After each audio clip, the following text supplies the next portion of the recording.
कांग्रेस अपना घोषणा पत्र जारी कर चुकी है, वहीं बीजेपी ने भी कल अपना घोषणा पत्र जारी करा और कई मुख्य बिंदुओं को अपने साथ रखा। वहीं कांग्रेस ने राष्ट्रद्रोह को बिंदुओं को खूब उछाला गया, वहीं बीजेपी के राष्ट्रवाद को लेकर उन्होंने अपना संकल्प पत्र जारी किया। जी, कांग्रेस का घोषणा पत्र में राष्ट्रद्रोह राज्यद्रोह के केस को खत्म करने की बात कही है और बीजेपी के घोषणा पत्र जो संकल्प पत्र जारी हुआ उसमें शुरू से ही राष्ट्रवाद को लेकर उन्होंने जारी करा। देखिए, अभी जो पहले कांग्रेस की जो घोषणा पत्र जारी हुए थे उसमें राष्ट्रद्रोह को ख़त्म करने की जो बात कही है, वहीं पर कश्मीर का मुद्दा आया। कश्मीर के कुछ नेताओं के माध्यम से भी हम लोगों ने सुना कि यहाँ से कश्मीर के लिए एक अलग से प्रधानमंत्री चाहिए। इसका मतलब है कि देश का एक बंटवारा, तो देश का बंटवारा तो संभव नहीं है। वहीं दूसरी तरफ भाजपा से भी अभी जो संकल्प पत्र जारी हुए हैं उसमें भी अभी स्थिति स्पष्ट नहीं होगी है। स्थिति जब तक स्पष्ट नहीं होगी, क्लियर नहीं होगी, तब तक भारत की जनता को समझ में नहीं आएंगे।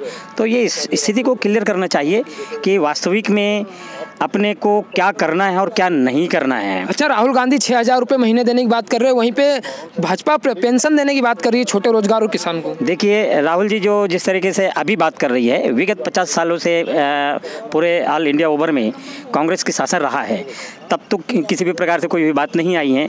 और आज जब राहुल गांधी को लोकसभा दिख रहा है तो 6,000 देने की बात कह रही हैं, तो ये बिल्कुल भी अभी समझ में नहीं आ रहा है। जब वो तो स्थिति जब समझ में आएगी, जब बिल्कुल मैदान में आकर के वो वस्तु स्थिति को स्पष्ट कर दे।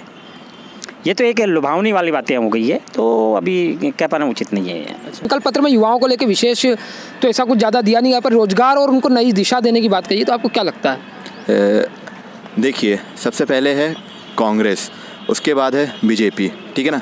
बीजेपी का जो काम है वो काफ़ी हद तक अच्छा हो रहा है हर एक फील्ड में, चाहे जिसकी भी बात किया जाए। बीजेपी जो फोकस करता है वो फ्यूचर को लेकर फोकस करता है, लेकिन कांग्रेस जो करता है वो प्रेजेंट टाइप का लालच देके करता है। मतलब कि प्रेजेंट टाइप का लालच देगा, हम इतने दे देंगे, हम इतने देंगे, ये नहीं, बाद में वो उतने ले लेते हैं, उनको पता है वो कैसे निकालना है उनसे। अच्छा, राहुल गांधी 6,000 देने की बात कर रहे हैं। 6,000 देने का वो पहले भी दे चुके थे, अभी भी दे रहे हैं और आगे भी देते रहेंगे। मैं ऐसा नहीं बोल रहा कि नेता ख़राब है, नेता ख़राब नहीं है, पर जो उनने स्टार्टिंग एक की ना, मतलब कि क्या पैसों की लेन देन एक वो होती है ना, कि मतलब कि आप घूस दे रहे हो, घूस ले रहे हो, कहीं से भी कुछ कर रहे हो, तो जो स्टार्टिंग यहाँ कांग्रेस से हुई है ये उनके मतलब वंशज को ही ख़त्म कर दिया है, ये ऐसी चीज़ है। अच्छा, कांग्रेस ने अपने मैनिफेस्टो में राष्ट्रद्रोह खत्म करने की बात करी है, राष्ट्रद्रोह का केस क्या ख़त्म करने की बात की है? ऐसा तो हर बार मैंने सुना, लेकिन ऐसा हुआ नहीं आज तक। और रही बीजेपी के इनमें अपने मैनिफेस्टो में लिखा है कि हम राज्यद्रोह राष्ट्रद्रोह के केस को ख़त्म करेंगे। अब कहा है, लेकिन होता कुछ नहीं है। मेरे हिसाब से तो ऐसा कुछ करेंगे नहीं। मुझे खुद लगता है इन फ्यूचर अगर देखा जाए तो ऐसा कुछ नहीं करेंगे। हिंदू, मुस्लिम, सिख, ईसाई सब पे वो कुछ ना कुछ चलता रहेगा। हिंदू और मुस्लिम की लड़ाई कभी ख़त्म नहीं होने वाली। लगता है जब दुनिया ख़त्म होगी तभी ख़त्म होगी, चाहे वो है। लेकिन मोदी आने चाहिए। मैं चाहता हूँ मोदी को चाहता हूँ कि वो अपने पीएम बने इस साल भी। और अब युवा रोजगार के लिए आपको क्या लगता है कि मोदी ने जो पिछली बार संकल्प किया था कि 2 करोड़ हर वर्ष युवा रोजगार देंगे, और इस वर्ष फिर उन्होंने लिखा है कि युवाओं को रोजगार मिलेगा, तो क्या लगता है आपको? अगर उन्होंने बोला है तो उसके बारे में ऑलरेडी उन्होंने प्लान किया होगा। वो स्क्रिप्ट के हिसाब से चलते हैं, वो ऑलरेडी प्लान करते हैं, फिर देन स्क्रिप्ट के हिसाब से अपने चलते हैं। तो अगर उन्होंने लिखा होगा तो वो ज़रूर देंगे।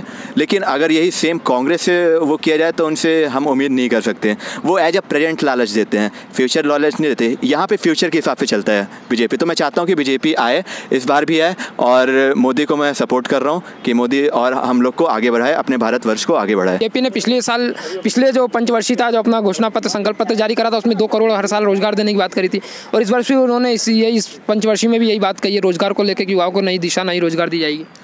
देखिए, रोजगार के क्षेत्र में अगर 2 करोड़ रोजगार की बात की जाए तो एकदम से क्रिएट करना संभव नहीं है, क्योंकि 5 साल ही हुए हैं। तो अगर पहले से उसका बेस उतना मजबूत होता तो शायद हो पाता। तो अब उसके लिए अगले 5 वर्षों में भी उसके लिए विकल्प तैयार किए जाएंगे और तभी संभव हो पाएगा। सरकार अभी तक सरकार द्वारा जो भरे हुए जो गड्ढे थे उनको भी भरने में उनको 5 साल और से समय बीत गया। अब नए रोजगार जैसे अभी राहुल गांधी जी बोल रहे हैं कि हम 21 लाख नई रोजगार लाएंगे, और इधर से इधर से जो राहुल गांधी राजद्रोह का जो घोषणा पत्र है इनका कांग्रेस का, आपको क्या लगता है? ये बिल्कुल गलत है भाई साहब। मेरे हिसाब से जब अपन 370 खत्म करने की बात करना है, जो बीजेपी इसके लिए प्रतिबद्ध है, और आप सेना कम करने की बात कर रहे हो, वहाँ से सीआरपीएफ कम करेंगे, विधायक बिल लाएंगे, और भी ऐसे है जो वहाँ पे यानी कि टोटल तरीके से देशद्रोही वाली गतिविधियाँ नजर आ रही हैं। तो आपको बीजेपी शासन में लग रहा है सेना मजबूत हो रही, राष्ट्रद्रोह हाँ, बिल्कुल राष्ट्र भी मजबूत हो रहा है। आप तो भली बात ही जानते होंगे कि एयर स्ट्राइक और सर्जिकल स्ट्राइक, स्पेस स्ट्राइक, ये इस चीज़ के लिए आपको बोलने की ज़रूरत नहीं है, स्पष्ट सामने दिख रहा है कि ये मोदी सरकार देश के प्रति, राष्ट्र के प्रति, राष्ट्रवाद के प्रति कितने आगे चल रही है। अच्छा, और युवाओं को रोजगार को लेकर आपका क्या कहना है? अब युवाओं के लिए रोजगार के लिए भी बहुत अभी जैसे मध्य प्रदेश में एक युवा योजना चल रही है, जिसमें स्वाभिमान युवा योजना, ये तो कांग्रेस चला। हाँ, लेकिन उसी के बारे में मैं बताना चाहता हूँ कि उन लोगों ने अभी क्या प्रारूप बनाया है कि 100 दिन अपन 100 दिन का काम देंगे, जिसमें 4000 रुपये 100 दिन के लिए दिए जाएंगे। उसके बाद उनके लिए प्रति कोई कार्य नहीं है। और आप जैसा बोल रहे हैं कि मोदी सरकार ने कैसे मुद्रा लोन, स्वरोजगार योजना, डे एनुअलियम के तहत बहुत सारी योजनाओं का क्रियान्वयन, किसी भी बेनिफिशियरी हितग्राही को उसको सक्षम करना। देखो, मैं ये कहना चाहता हूँ कि ये सब जो बोलते हैं राजद्रोह और ये सब, एक्चुअली मैं कांग्रेस और बीजेपी की इसमें बात करूँ तो कांग्रेस जो है इस चीज़ को कभी सपोर्ट नहीं करती। एक्चुअली जो बीजेपी हमारे इसके लिए कर रही है, हमारे देश के लिए जो आगे बढ़ रही है, जो भी उन्हें सर्जिकल स्ट्राइक वगैरह सब किए, तो इनको हर चीज़ में प्रॉब्लम रहती है। सारे जो अपोजिशन है इनके, जो भी सर्जिकल स्ट्राइक हुआ, उन लोगों ने अभी मोर देन 300 आतंकवादी को मारा, वो बोलते हैं हमको इसका प्रूफ दिखावा। तो हर चीज़ पे वो कोई ना कोई नाटक मतलब खड़ा कर ही देते हैं। सबसे अच्छा है, मुझे ये लगता है कि बीजेपी आप चाहते हो कि मतलब अभी तक कोई वीडियो जारी नहीं हो, आप चाहते हो कि उसका प्रूफ दिखे? देखो, वीडियो एक जारी हुआ था, लेकिन उसमें अब एग्जैक्टली ऐसा नहीं कह सकते कि हाँ इतने ही लोग ख़त्म हुए थे, बट एक एवरेज निकाला गया था। अब मुझे लगता है कि हाँ वो एवरेज सही है। अब इतने बड़े इंटरनेशनल तक जा चुका है वो चीज़, तो झूठ तो कोई बोलेगा नहीं, ऑब्वियस बात है, सच ही होगा वो। अच्छा, रोजगार को लेकर आपका क्या स्टैंड है? रोज़गार को लेके मुझे लगता है कि मोदी सरकार जब से आए हैं तो थोड़ा तो इम्प्रूव हुआ है, बट मुझे नहीं लगता कांग्रेस अगर इस बार 2019 की इलेक्शन में जीती तो मुझे नहीं लगता कुछ वो कर पाएंगे। अच्छा, मोदी जी ने एक और मतलब जो संकल्प पत्र में बीजेपी के एक और बात आई है कि जो भी 60 साल से ऊपर के लघु किसान हैं और लघु उद्योग वाले लोग हैं, उन्हें पेंशन दी जाएगी। आपको क्या लगता है, उचित ही करे? उससे कोई फ़र्क पड़ेगा चुनाव में? चुनाव का तो ठीक है, फ़र्क तो पड़ेगा, हमारे जो जनरेशन को फ़र्क पड़ेगा, जो मतलब जिनको ज़्यादा फाइनेंशियल प्रॉब्लम उनको मिलेगा। और सेम एज राहुल गांधी ने कहा कि 72,000 हम देंगे, तो एक्चुअल में मैं उनको ट्रोल नहीं करना चाहता, बट हिज ओके, बट मुझे नहीं लगता कि वो एक प्राइम मिनिस्टर की लेवल के है वो। एक्चुअली वो कभी भी कहीं भी स्पीच देने जाते हैं, मैंने बहुत जगह उनको देखा है, कभी 72,000 बोलते हैं, कभी 72,000 करोड़ बोलते हैं, कभी 72,000 लैक्स बोलते हैं। सो वो खुद क्लियर नहीं है तो क्या देंगे। पेंशन वगैरह ये तो लग नहीं रहा कि कहीं पर से भी। पहले तो जैसी सरकार आई तो बोले कि खजाना बिल्कुल खाली है। जब खजाना खाली है तो पैसा आएगा कहाँ से? अब की पॉइंट की जितने पोस्ट है सारे पोस्टों को उन्होंने ट्रांसफ़र कर दिया। सारे जो लगे थे कायदे से, कांग्रेस का तब अभिनंदन, हम उसका स्वागत करते जब अच्छी लगती, जब बनाई हुई लकीर को आगे अच्छे से खींचते हुए ले आते और उस चीज़ को अच्छे से तरीके से काम करते। पेंशन योजना बीजेपी अपने संकल्प पत्र में लोकसभा के लिए कराया उन्होंने, बीजेपी ने।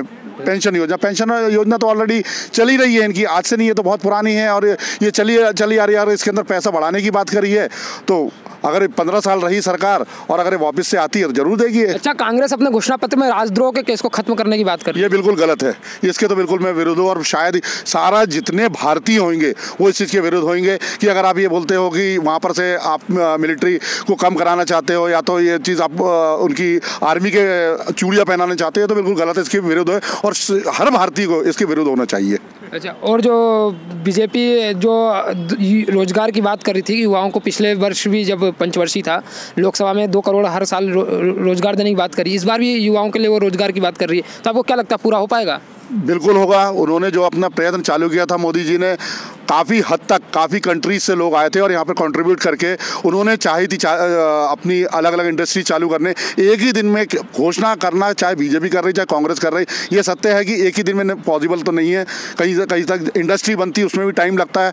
जब इंडस्ट्री बन जाएगी तब नेचुरल है आपको, मतलब उस चीज़ में रोजगार तो मिलना ही है, कि बाहर के वाले को थोड़ा ना मिलेगा रोजगार, यहीं के लोगों को मिलेगा रोजगार, इंडिया के लोगों को मिलेगा। हर स्टेट में गवर्नमेंट चाह रही है कि अपने अपने इंडस्ट्रीज खड़ी हो और वहाँ पे उनको रोजगार मिले।